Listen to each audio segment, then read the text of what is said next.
Welcome, everyone, to the ADHD podcast. I am Shane Thrapp of Creating Order from Chaos. And I'm Braden of Empower ADHD Solutions. All right, well, we are back. And before anything else, we want to acknowledge that it's been a minute. Life picked up for both of us in big ways. Client work, family stuff, the kind of chaos that doesn't really announce itself before it kind of just, drops in our laps, right? And we didn't get content out the way that we wanted to. We're not going to really over-explain it or make it a whole thing, but we do want to be honest about it because that's kind of the whole point of this show. We're not perfect systems. We're people trying to build better ones. So today, part of the thing that we have been doing as well is rest. It's been summer vacation, so my wife's been off work, so I've been able to have a little bit more extra time to myself. And in the past, I have been falling into traps and thinking that, oh, that just means I have more time to work. But the thing is, we do have to rest. But kind of talk about something that's not going to really surprise many of you, though. Many of us are not actually resting when we think we are. We're stopping. We're collapsing. We're doom scrolling until our eyes blur because our brain is too fried to do anything requiring actual effort. That's not rest. That's depletion with a pause button on it. So this year, I really had to pay attention to not let my natural tendency to overwork get away from me and actually do that. And when I'm talking about rest, though, I'm talking about real rest that kind of actually restores you. And it looks different for a neurodivergent brain than it does for a neurotypical one. And most of us has not really ever been taught the difference. So we keep reaching for what looks like rest, wondering why we're still exhausted, and then concluding that we just need to push harder, which makes everything worse. I have 4 kids. My youngest, the twins, are 7. I have a coaching practice, I have the men's ADHD support group, the parenting community, the conference work that I do, and then this, of course, this podcast. There's always more to do. And for a long time, my version of resting was sitting on a couch, feeling guilty about the things I wasn't doing. That's not rest. That's just suffering in a horizontal position. Yeah, I feel you on that. My brain defaults to going straight into the doom scrolling and the video games that don't ask anything from me mentally. And spoiler alert, as Admiral Akbar would say, it's a trap. The problem is my brain wants to stay in that position. It doesn't build any momentum to actually move forward and get out of that funk. I found that rest that asks nothing of me can turn into its own kind of swamp of sadness, to give another old movie reference, pulling me deeper into the funk than I was to begin with. I think it's important to realize when we're just getting pulled deeper into that funk so that we can realize when we need to be actually doing something that's going to pull us out of it and actually get us back into a mode where we can start to be more productive again. And it's really important to understand what will help us get there instead. Yeah. So let's break it down. ADHD brains are dysregulated by default. We're not running at a baseline. We're either overstimulated or understimulated, and both states really feel uncomfortable. That chronic dysregulation costs a lot of energy, and not metaphorically, neurologically. Your prefrontal cortex is working overtime just to manage the executive function load that your brain doesn't automate the way neurotypical brains do. Like the planning, the transitioning, regulating emotion, filtering out the noise, like all of that is effort for us in a way that most people don't experience. So by the time that we actually stop, we're not at neutral, we're in debt. And then there's that dopamine piece that we have as well. A brain that runs on dopamine doesn't know what to do with the stillness. Stillness feels like nothing, and nothing doesn't feel right for us. The moment that you sit down to rest, your brain starts generating urgency out of nowhere. That thing that you forgot to do, the email you should send, that thing that you said you'd look up, the project that's been in the back of your head for 3 weeks. That's not productivity. That's your dopamine system panicking because it's not getting fed. And for those of us with ADHD, that panic often leads to overwhelm and task paralysis. And from the outside, it can just look like we're being lazy. And ADHD brains have an added layer of sensory and social processing. If you've been masking all day, code switching, managing social interactions, filtering sensory input, you're not just mentally tired, you're depleted at a level most people don't have a word for. And what restores you after that kind of day is not the same thing that restores someone who wasn't working that hard just to exist in the world. Yeah, I used to think that that kind of depletion is just being tired. But over time, I realized that it hits differently than just being tired at the end of the day. It's not so much a physical exhaustion, it's mental and emotional too. I can't think clearly, I get confused easier, and I tend to be more irritable. It's like you said, our brains are basically on overdrive all day trying to keep ourselves in check, and that just isn't sustainable in the long term, which is why sometimes we need to give ourselves a break and recharge. Yeah, and you and I have talked about like the guilt piece, right? And I think this one hits dads especially hard. Like, because we're conditioned, explicitly or not, to measure our worth by what we produce. If you're not doing something, then you're not being something. And rest feels like a withdrawal, like you're taking something that you haven't earned. So even when you physically stop, your brain is running in a background tab that's just kind of, judging you, tallying everything that you're not doing. And that tab doesn't close on its own. It just keeps coming back to us at 1 o'clock and 2 o'clock and 3 o'clock a.m. because we're just running and running and running. See, this isn't a mindset problem, though. That's a nervous system and a pattern it learned for survival. You have spent years or decades in environments where stopping meant falling behind, where falling behind meant consequences. Your brain learned to keep moving. And even when it's safe to stop, the alarm doesn't know how to turn off. I think for me, the guilt comes when I'm too tired to play with my son. Growing up, my stepdad just never played with me in general. His whole thing was my role is to be the provider for the family, and that's it. So at the end of the day, he was just checked out, and despite me wanting so badly to play and have his attention, I never got it. Now I see how much my son craves that same thing from me. And when I come home at the end of the day and I don't have the energy to give that attention and play with him, I feel horrible. He misses his daddy. And part of me also realizes that this phase isn't going to last forever. Knowing that I might be missing out on time that is finite increases that guilt exponentially for me. So, through a lot of therapy, I've learned to tell myself that I'm not my father and that even if I'm tired, it's only temporary.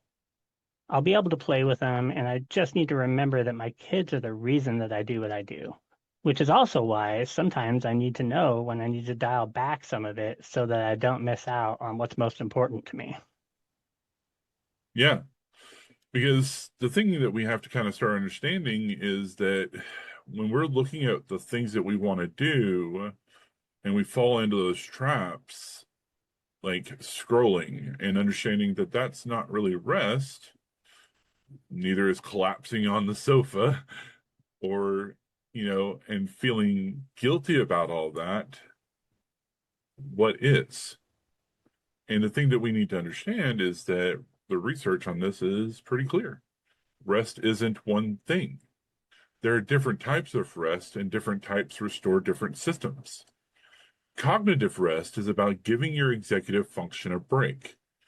And that means low demand activities, things that you don't really have to make any decisions around, and you're not really doing any complicated problem solving that you don't enjoy. Physical rest is what your body needs, right? Sleep. Everybody knows that one, but also just kind of closing your eyes and doing non-strenuous movements, breathing, things of that nature. Now, for many of us, social rest is a time away from interactions that require performance or management. For neurodivergent people, that social rest often means being alone or being around people that you don't have to mask with. Sensory rest is the reducing input, noise, lights, screens, and demands coming at you from multiple directions. And here's the thing, our brains often need what looks like from the outside weird rest, like a walk with no destination, Legos, a video game, hanging upside down off of your sofa, cooking things, playing music badly, anything that is absorbing enough to quiet the background noise, but doesn't require the same kind of executive function as the rest of my life. That's not me wasting time. That's our brains doing maintenance. For me, it's TTRPG building, tabletop role-playing game, and playing Dungeons and Dragons. And it's genuinely restorative in a way that passive TV watching never really is. Not to say that I don't binge X-Men every now and then, or the Marvel Cinematic Universe, right? But Dungeons and Dragons puts my brain in a mode that's really creative and absorbing, but there's no stakes. It's a game. That's a rest for my brain. I get to be some fantastical barbarian and get to grunt at people and swing an axe. I'm not having to be the brains of the outfit. And that may not look like rest to someone out watching from the outside. Honestly, I stopped caring and needing it to look like that. That's a good point in that I think that it's important to understand that what might seem complex for someone else is not necessarily for us when we're at rest. What actually works for me is doing something productive for myself, like working on artwork, building something with my hands, or in my case, most recently, completely rebuilding my website from scratch. Although I know that these things aren't necessarily checking things off my list, I still give myself permission to do these things for myself because I know that in the long run, they're going to be much more fulfilling. In the past, it's been especially rewarding if I can create something with my kids as well. There's also something about being able to not only be creative, but also watching their creative gears in motion that adds a little boost to my battery charger, almost like when you're using a fast charger for your cell phone. So, so long as it's still creative, it still recharges my battery, but it's better at motivating me to eventually pull myself out of that funk. I want to brag on something. I've introduced my daughter to Marvel and everything like that, and she's talking to me about the characters she's on the screen, and I'm getting to like kind of pause it, and then we go into this thing about comic book lore, and she's like, "Well, I think Mystique is beautiful, and I want to be just like her." And my brain was going, maybe not. We were like, we're Let's at the wrong rethink part that of for the a moment. X-Men for you to be like going for that one. But it was super cute. But that's what you get for naming your daughter after two villains. Hey. But no. The biggest reframe though, that when we've kind of having these moments of inspiration is understanding that rest is a necessary component, right? But it doesn't always look the same. And I want to kind of like really get people to understand that it is a system and it's not a reward for finishing a task, right? It's a requirement to do the task. You need to rest and recharge and build yourself up and then do the things that you need to get done, right? Because if you wait until everything is done to rest, and I'm definitely talking to my ADHD people out there, will never rest. Because with an ADHD brain, the list never ends. There will always be more. The inbox is not going to be zero. The house is not going to be perfect. The business is not going to stop needing things. Waiting for a clear finish line before you let yourself recover is how you end up in burnout. And we've already had this really cool episode. We'll link it in the show notes, but that's a bad deal. And it's not gradually because we don't recognize the slide. It seems like it comes on really suddenly. It's face first, and in a way that takes weeks or months to climb out of, and sometimes years. Scheduled rest is not a sign that you can't handle your life. It's a sign that you understand how your life works. Put rest on the calendar the same way you put anything else on the calendar. Maybe not like sleeping, right? Because we all kind of have that good wind down, but maybe on your calendar it should say, get ready for bed, right? To remind you that that is your cutoff time. And protect it in the same way, because if it's not scheduled, it'll get pushed and it'll keep getting pushed. And eventually your brain will schedule it for you in a form of a crash. And I can tell you right now what this looks like practically is I block that time that's mine, and it's not for productivity. In fact, if something goes off in my day, I have something scheduled that is just kind of like, all right, I messed up. I didn't do that. That's already scheduled there, right? What this means is whenever I sit here and have on my thing video game time, that means I'm going to go play a video game for a little while, or I'm going to play Dungeons and Dragons with my friends, right? Or I'm going to go hang out with my buddies and play pool. Sometimes it's sitting on my porch for 20 minutes without my phone. The activity isn't the point. The protection of the time is the point. And the last thing I want to say about this is that your kids are watching how you rest. If they only ever see you going, grinding, doing, pushing through, and then crashing, that's their template. That's what they learn about how to handle a full life. If they see you protect rest without apology, take a break and come back better, model that stopping is not failing, that's a different template. And for a neurodivergent child, especially, that's probably going to be one of the most important things that you show them. Yeah, that's such a good example and why it's important for us to be able to take that rest. And makes me realize that rest is admittedly still a hard thing for me to wrap my head around sometimes, because on top of my family, my coaching, working with the men's ADHD support group, other advocacy is assigned, as self-assigned, I should say, and this podcast, I'm still working a full-time day job to pay the bills. So fitting in rest and especially scheduling it in can be difficult for me, to say the least. But that doesn't mean it's not still necessary. And especially in the case of being a good example for my kids, it's because of all these things that I have to make sure that I put things on the calendar, like you say, and schedule myself some downtime and just general fun time for both myself and for my family, honestly. Thankfully, my wife is amazing at reminding me that I need to do my me time as well. So if you're a dad listening to this and you're running on empty, hear me now and listen to me later. Taking time to recharge isn't selfish. It's necessary. Schedule it if you have to.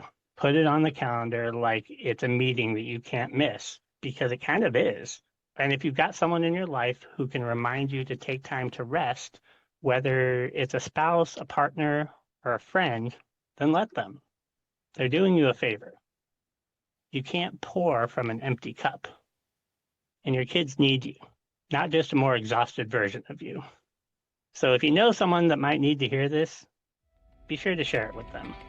Make sure to like, comment, subscribe, click all the things, and we'll see you next time.